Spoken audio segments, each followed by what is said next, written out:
Jen, please, come on up and you can decide who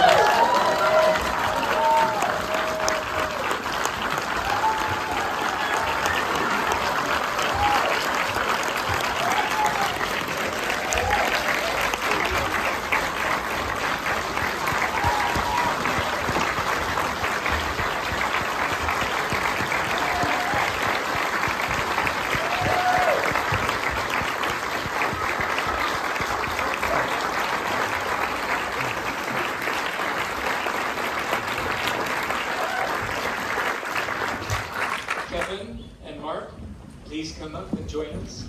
Kevin Eastwood, the producer. Mark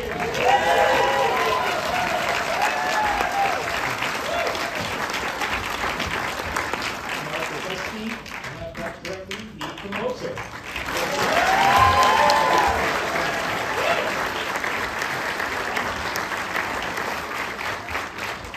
Well, congratulations.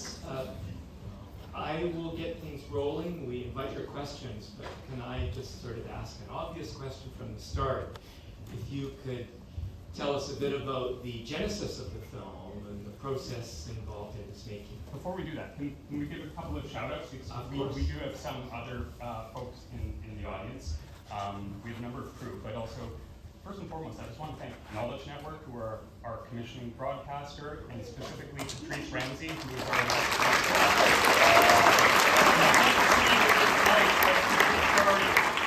There, Patrice, can you just stand up or wave at the very least?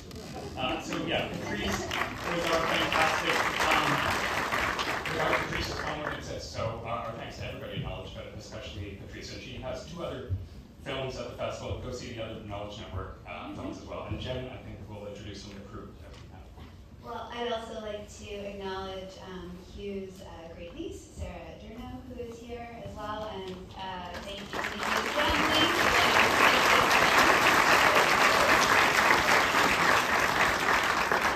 In terms of crew, we have some of our wonderful camera people. So first off, I've got my long-term collaborator, who I've worked with for over 20 years, Chad Galloway, who also did about half the animation in the film. Thank you, Chad.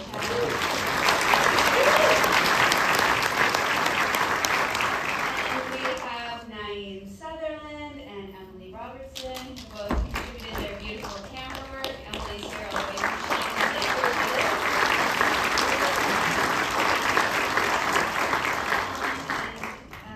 yes, of course, we've got Mark, our wonderful composer, and I'm going to cast out on other people who I know work here, which is terrible. Melina Salazar also contributed beautiful camera work. Thank you, Melina.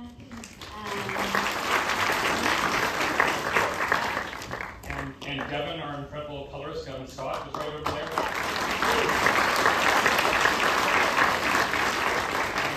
don't know if there's anybody else. Yeah. Forgive me if there If is. there's anybody else who worked on the film, can you just wave? Oh yeah, sorry, Erica Landrock, who Of course, thank you. oversaw our incredible, as you can imagine, there's a lot of archival imaging in a film like this. There's a lot of photos and footage to license and track down, and that was Erica's amazing work. So.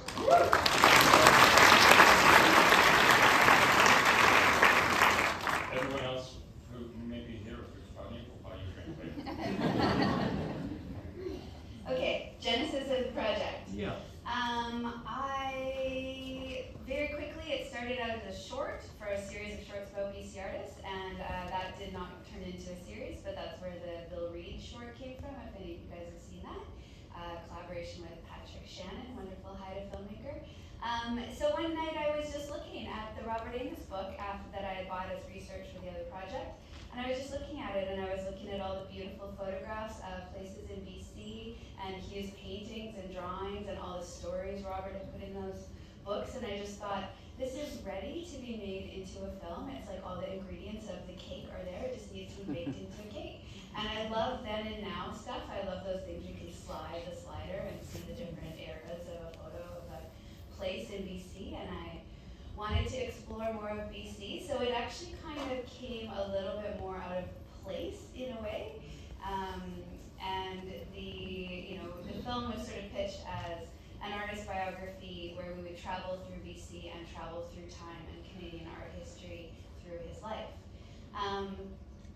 And through making the film, there was a tremendous amount of, like, it took us 5 years to do it. We were slowed down because of COVID, of course. So it was really the last 2 years full time.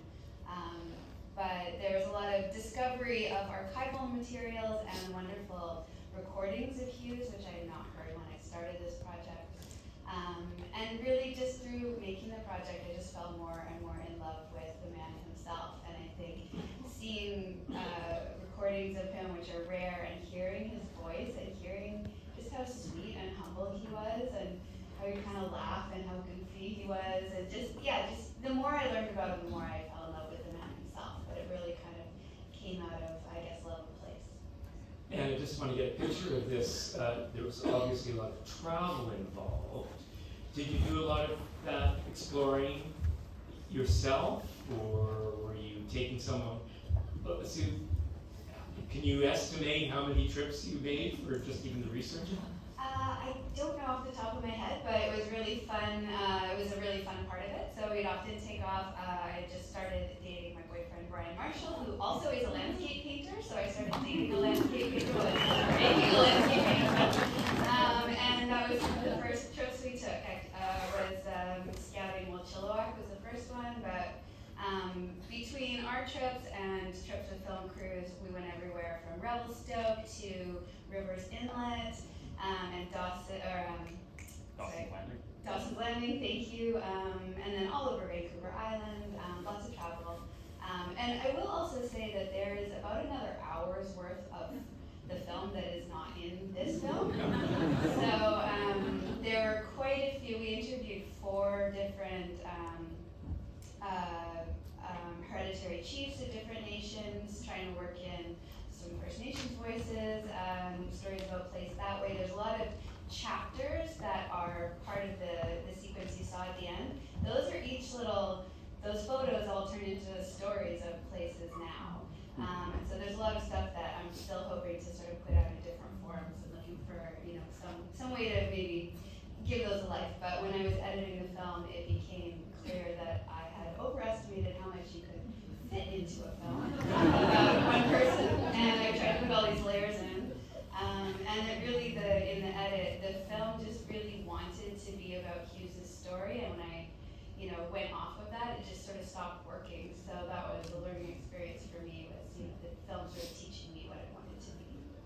So just before we open it up for questions, I'm just curious about when these two got involved. When did Knowledge Network and Kevin come on board, and what about Mark's role with the musical? Sure. So Kevin was the first person on board.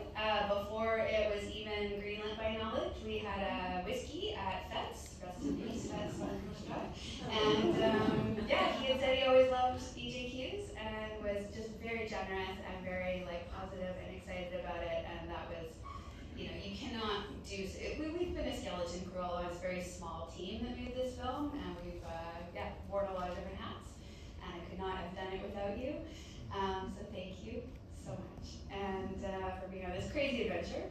And Knowledge, Patrice, it was 5 years ago. We were in production for a long time. And then Mark, we've been working on this for, it's about a year and a half. And we spent about a year collaborating on the music together, which is a wonderful thing. A lot of films are made where they do the edit and they temp in temp music, and then they bring in a composer at the end and replace all the temp music. And that is kind of a nightmare to me. I like to edit to the music. And so Mark and I collaborated over the course of the editing of the film. The music was often what was kind of inspiring the scenes. He was often doing sketches before the scenes were happening. I don't know. And I mean, first of all, that's an extraordinary way to work, but also the music really adds so much as we hear. If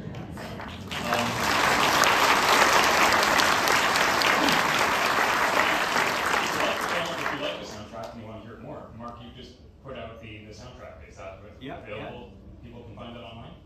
It was just released today, yeah. So you can go to music or Spotify and any of those streaming services, YouTube, stuff like that. It's everywhere. I'm just curious, Mark, if you'd like to say anything about that process of, so I gave you a book at the beginning of last summer, and and you immediately sent me some sketches, and I wonder if there's anything quick you'd like to say to just sort of let us peek inside what your process was, because I would just get these wonderful files from you. Take a half step this way, letters on your face. Perfect. Oh, no, actually, right. Yeah, no, it was a unique experience, working on a film. That wasn't quite a film yet.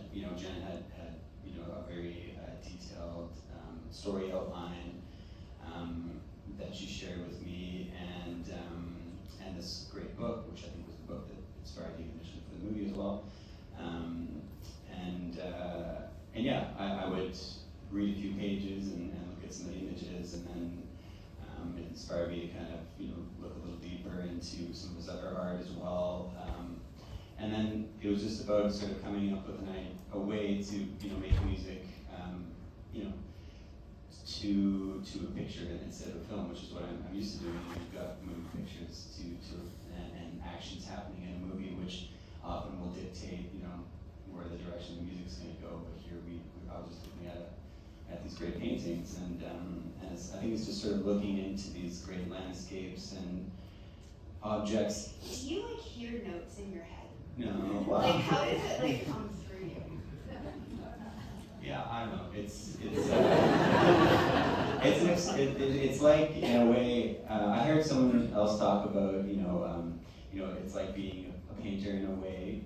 I almost kind of see it in the opposite way, because I vomit a bunch of stuff onto my template when I'm coming up with sounds and motifs and stuff. I almost kind of see it as more like a sculptor, where I throw a bunch of stuff on and then start carving away the crap, or the stuff that's not working, or trying to make way for what I expect is going to be dialogue at one point. But yeah, this is really interesting in a way where I just got to, I don't know, just taking these paintings, think about what sort of things are happening maybe in the real world that he was sketching at the time. What was he hearing? What was the sound of a crappy old tugboat engine? How could you turn this clarinet motif and kind of copy what maybe a propeller might sound like, or weird stuff like that? I don't know. You're grasping at all kinds of stuff when you don't have moving images, I guess. But Jen also had a lot of direction about doing that kind of thing as well. So she was an excellent collaborator from a composer's perspective. Working with somebody who I don't know if you play an instrument or not necessarily, but she's got a very great sense of music, and she took all those sketches I made and edited them into this great film, and really found the beautiful moments that worked well in the film, because there's a bunch of stuff that I've sketched that was not working. But one thing I will say that I think might be interesting is that we did not want to use period music that would sort of, we didn't want to use the typical period music you hear, and so we talked about pulling instrumentation that would be coming from orchestral music, especially in the 50s. And we also talked about using the music as sound design. So I don't know about you guys, but I hear boats in that music, I hear wind in that music, and waves, and there's all sorts of wonderful things that put in there. And before we just go to questions, there is one other thing I'll add on to that, which is that I want to acknowledge that my grandfather was of Hughes generation and was very much an inspiration for this film. He was an artist and also played in the Vancouver Symphony Orchestra. His name was Warren Standard. And his daughter, my mother, passed away during the making of this film, and I'm really sorry that she can't be here tonight. Well, she is here, but she inspired in me a profound sensitivity for color and music and the things that they make you feel. And a huge amount of her siblings and my family are here tonight, and I just want to thank you, because I don't think that any of this would exist if it weren't for decades of encouragement and support and great conversations about art and music at our Sunday dinners. So I just want to acknowledge my family.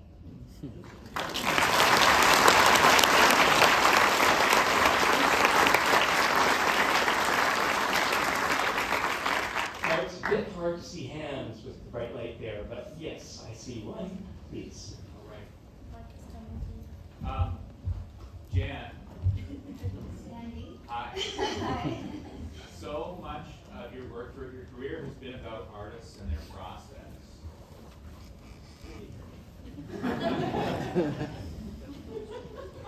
So my question is, through making this film, was there anything you discovered about investigating E.J. Hughes in his process that influenced you and how you work?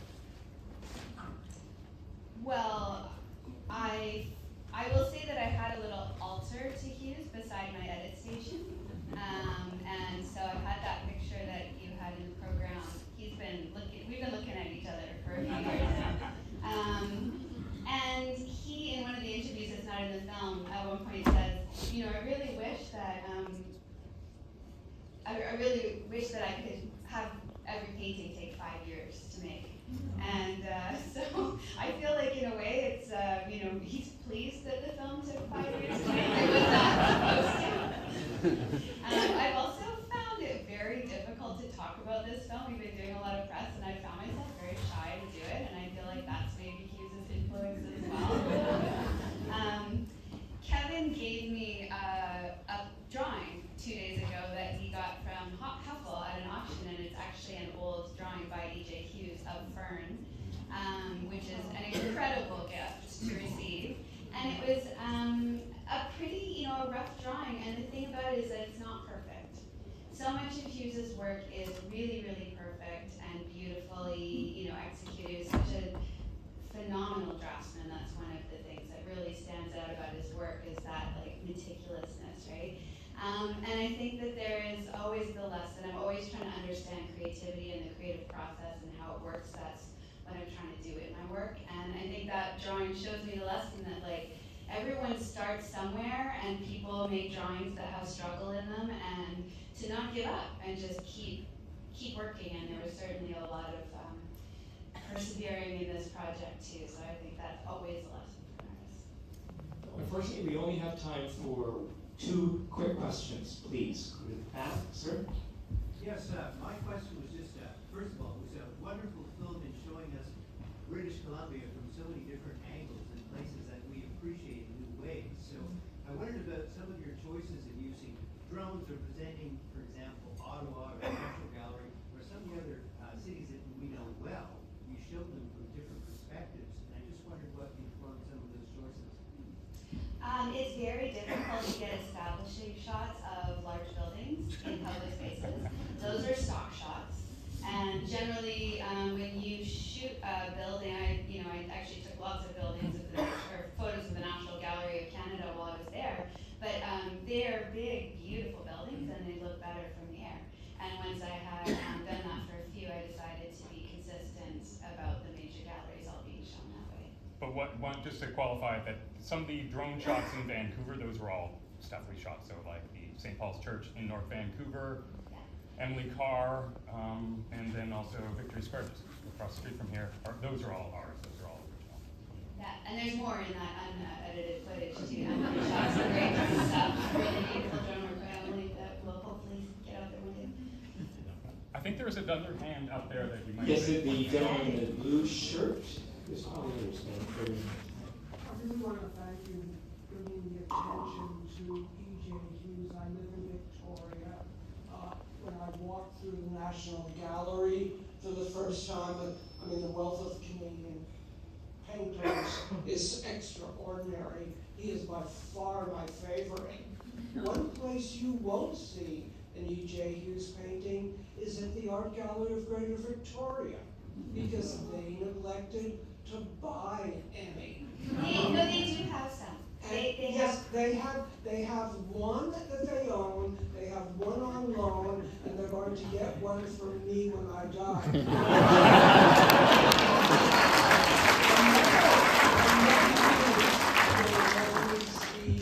E.J. Hughes, although he was given a big show, is here in Vancouver, because the collection that you feature is now in Whistler, because right now the Vancouver Art Gallery, very much, actually today, they were painting lines for a surface parking lot.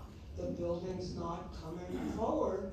And the collection that would have been here is in Whistler. I So don't mean thank to you so interrupt much. you, but it actually is, we filmed it, it's just not in this film, but their collection is very much in the vault that you saw in the film. So those are two separate collections. I just wanted to thank you and give credit to Robert Amos.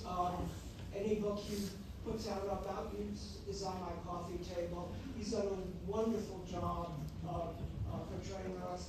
And Hughes, a lot of his paintings are a part of Vancouver Island history that no longer exist.